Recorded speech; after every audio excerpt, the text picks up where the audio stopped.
நன்மை உண்டாகாது. நம்ம வழியெல்லாம் வேற வேற பாதையில போயிடும். இது கீழ்ப்படிந்தமான நம்ம வழி நல்ல வழியா இருக்கும். நீடித்த நாட்கள் நம்ம நிலைத்து இருப்போம். கர்த்தருக்குள்ளோ பெற்றோருக்குள்ளோ நம்ம நிலைத்து, அதாவது கீழ்ப்படிந்த மனம். உமக்கு நன்மையும் உண்டாயிருப்பதற்கு பூமியிலே உம் வாழ்நாள் நீடித்திருக்கும். என்ன சொல்றாரு? உனக்கு நன்மையும் உண்டாயிருக்கும். என்ன இருக்கும்? நன்மை உண்டாயிருக்கும். வாழ்நாள் நல்லா நீடித்திருக்கும். நிறைய பேர் பாப்பாங்க. ஆனா இப்ப இந்த பிள்ளை பாக்குறாங்க, இந்த பிள்ளை வைப்பா இப்படி இருக்குதுப்பா, இந்த பிள்ளை நல்லா இருக்குப்பா. அப்ப யாருன்னா இது பெற்றோருக்கும் கர்த்தருக்கு கீழ்படி இந்த பிள்ளை நல்லா இருக்கும். கர்த்தருக்கும் பெற்றோருக்கு கீழ்படியாத பிள்ளை வேற வழி வேற பாதையில போயிடும். அப்போ அவங்கள பார்த்து இது கீழ்படியாத பிள்ளை சொல்லுவாங்க. சில பிள்ளைங்க சினிமாவுக்கு போவோம், சில பிள்ளைங்க வேற வேற பாதையில போவோம், வேற வேற விக்கிரங்களை வணங்க போவோம். ஆனா கர்த்தருக்கும் பெற்றோருக்கும் கீழ்படுகிற பிள்ளைங்க, அவர் வழியில நடக்கிற பிள்ளைங்க நீடித்து நல்லா இருப்பாங்க, நீடித்த நாட்கள் நிலைத்து இருப்பாங்க. அப்போ இவங்களுக்கும் அந்த பிள்ளைக்கும் வேற பாதையில போற பிள்ளைக்கும் மாற்றம் இருக்கும். அப்போ கடவுள் நம்மளுக்கு நீடித்த நாட்களாய் நல்வழியில் நடத்தி நம்மளுக்கு நல்ல யோசனைகளை கொடுப்பார். அப்படி நம்ம கேட்டோம். பெற்றோர் சொன்னாக்கா நம்ம கீழ்படினோம். அதிகாலம் ஏந்து முதல்ல சட்டிக்கு போற பிள்ளைங்களாம் அதிகாலம் ஏந்து ஜெபம் பண்ணோம். நான் போகணும் வருகையில என்ன பாதுகாக்க ஜெபம் பண்ணோம். அப்பா அம்மாக்க ஜெபம் பண்ணோம். அப்படி இருக்கணும் பிள்ளைங்க. அந்த ஜெபம் தேவன் கேட்பாரு. அந்த ஜெபத்தை கேட்டு உங்க குடும்பத்தை ஆசீர்வதிப்பாரு அவரு. நீடித்த நாட்களா நிலைத்து எப்படி இருக்கான். அப்பா குடிச்சா பிள்ளை ஜெபம் பண்ணா தேவன் அந்த குடும்பத்துல மாற்றத்தை உண்டு பண்ணுவாரு. தேவன் கேட்பாரு.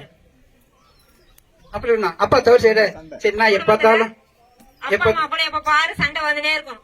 அப்ப நம்ம ஜெபித்தா முட்டி போட்டு ஜெபித்தா முதுவை காட்டி ஓடுவான்னு சொன்ன வார்த்தை என்ன பண்றாங்க? நம்ம ஜெபித்தா அந்த குடும்பத்துல சமாதானம் உண்டாகும். சமாதானம் கொடுக்குது தேவன் தான். யாராலையும் கொடுக்க முடியாது சமாதானத்தை. தேவன் தான் கொடுப்பாரு. அன்பு கொடுக்கறது அவர் தான். அந்த குடும்பத்துல அன்பு சமாதானம் நீடித்து நிலைத்து இருக்கணும்னா பிள்ளைகளா நீங்க ஜெபம் பண்ணணும். அப்பா வேலைக்கு போவாரு, ஆனா சம்பளமே வீட்டுல தர மாட்டாரு. டெய்லி நல்லா சரக்கு அடிச்சுட்டு வந்து தூங்குவாரு. ஆனா பிள்ளைங்க சாப்பிட்டுதா சாப்பிடலையான்னு கூட ஒரு பார்க்க மாட்டாரு. அப்படி இருப்பாங்க. அவங்களுக்காக நீங்க ஜெபிக்கணும். கர்த்தரோட கேளுங்க. ஏசப்பா எங்க அப்பா இப்படி பண்றாரு, அவர் மன்னிங்க, அவர் பண்ணக்கூடாதுன்னு சொல்லி கேளுங்க, அவர் மாற்றுவாரு. எங்க குடும்பத்துல இது ரொம்ப நாள் நடந்துருக்கு. எங்க வீட்டுக்காரர் குடிச்சிட்டு வந்து பார்த்துன்னு இருப்பாரு. ஆனா அதே வீட்டுல நாங்க 4 பேரும் உட்காந்து அழுது ஜெபம் பண்ணுவோம். எங்களுக்கு அந்த நாத்தமே தாங்க முடியாது. யாரும் இல்ல, இவருதான் பாத்துங்க. நான் தான் அது. ஒரே ரூம், அந்த ஒரே ரூம்ல 10 ரூம், ஒரே ரூம்ல அவர் குடிச்சிட்டு வந்து பார்த்துன்னு இருப்பாரு. நாங்க அழுது உட்காந்து நாங்க ஜெபம் பண்ணுவோம். இவங்க அழுது ஜெபம் பண்ணுவாங்க. நான் போதையில பத்திருப்பேன். இவங்க சாப்பிட்டாங்களா சாப்பிட்டு தெரியாது. நான் மட்டும் நல்லா பரோட்டா பிரியாணி சாப்பிட்டு வந்து போதை போட்டு பத்துப்பேன். இவங்களை பத்தி நான் கவனிக்க மாட்டேன். ஆனா இவங்க பண்ண ஜெபம் என்னங்க இப்படி வேதனை நீக்கி வச்சுக்குது. அப்போ நீங்களும் இவங்கள மாதிரி ஜெபம் பண்ணணும். ஜெபம் பண்ணணும். 3 பிள்ளைங்க நாங்களும் உட்காந்து அதே இடத்துல அவர் வாந்தி எடுத்துட்டு இருப்பாரு. அந்த வாந்தினாவே எனக்கு பிடிக்காது. பாத்ரூம் போனா கூட நான் அதை அள்ளி கூட வெளியே அது வெளியே செஞ்சதில்ல. மத்த இடத்துல நானே செய்வேன். ஆனா வாந்திய மட்டும் எனக்கு பிடிக்கவே பிடிக்காது. அதை எடுத்துட்டாலும் அதை தொடச்சி வெடிச்சு கழுவி எடுத்துட்டு அதே இடத்துல உட்காந்து நாங்க ஜெபம் பண்ணுவோம். ஆண்டவர் இந்த நாள்ல அப்படியெல்லாம் நாங்க கஷ்டப்பட்டதுனாலதான் இன்னைக்கு தனியா ஒரு நிமிர்த்த வச்சிருக்கிறாரு. உண்மையாலுமே சொல்றேன், நம்மளுடைய ஜெபத்தை கேட்கிற தேவனா இருக்கிறாரு. ஜெபத்தை கேட்கிறவரா இல்ல. நீங்க ஜெபம் பண்ணி தான் பாருங்களா, உங்க குடும்பம் எப்படி மாறுது மட்டும் பாருங்க. ஜெபம் பண்றீங்களா பிள்ளைகள உங்களதான்.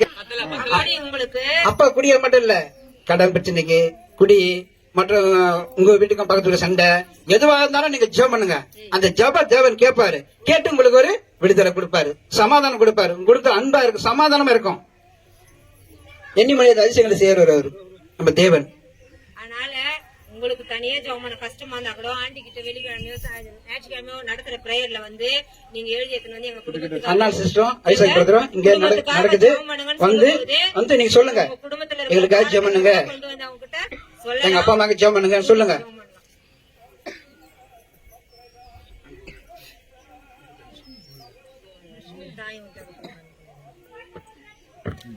உன் தகப்பனையும் உன் தாயையும் கனம் பண்ணுவாயாக. என்பதே வாக்குத்தத்தம் உள்ள முதலாம் கற்பனையா அம்மா, இருக்கிறது. நீ இருந்து படிமா. எங்க இருந்து கேட்க போத? உன் தாயும் உன் தகப்பனும்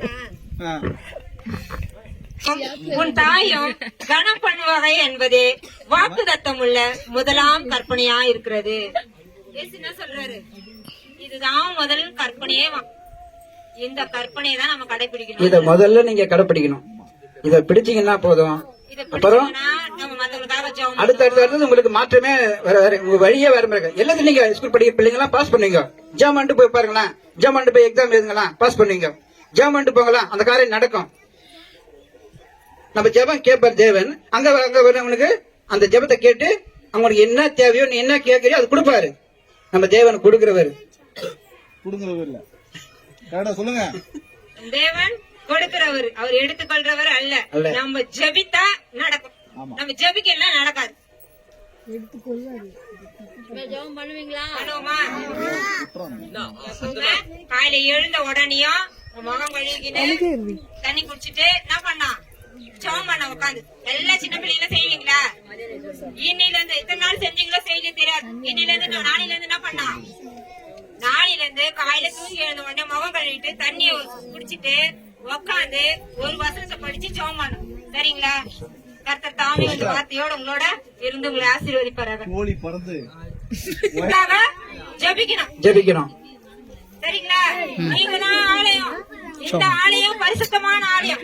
சரிங்களா? பண்ணுவோமா? ஸ்தோத்திரிக்கிறப்பா எங்கள் அன்பின் தகப்பனாரே, இந்த அன்பு பிள்ளைகள் அப்பா உங்களுடைய கரத்துல கொடுக்கிற ஆண்டவரே, அப்பா உமக்கு பிரியமான பிள்ளைகள் ராஜா, என் தேவன் தாம கொடுப்பா உங்களுடைய ஈவுநாள் எல்லாம் கூடும் ஆண்டவரே.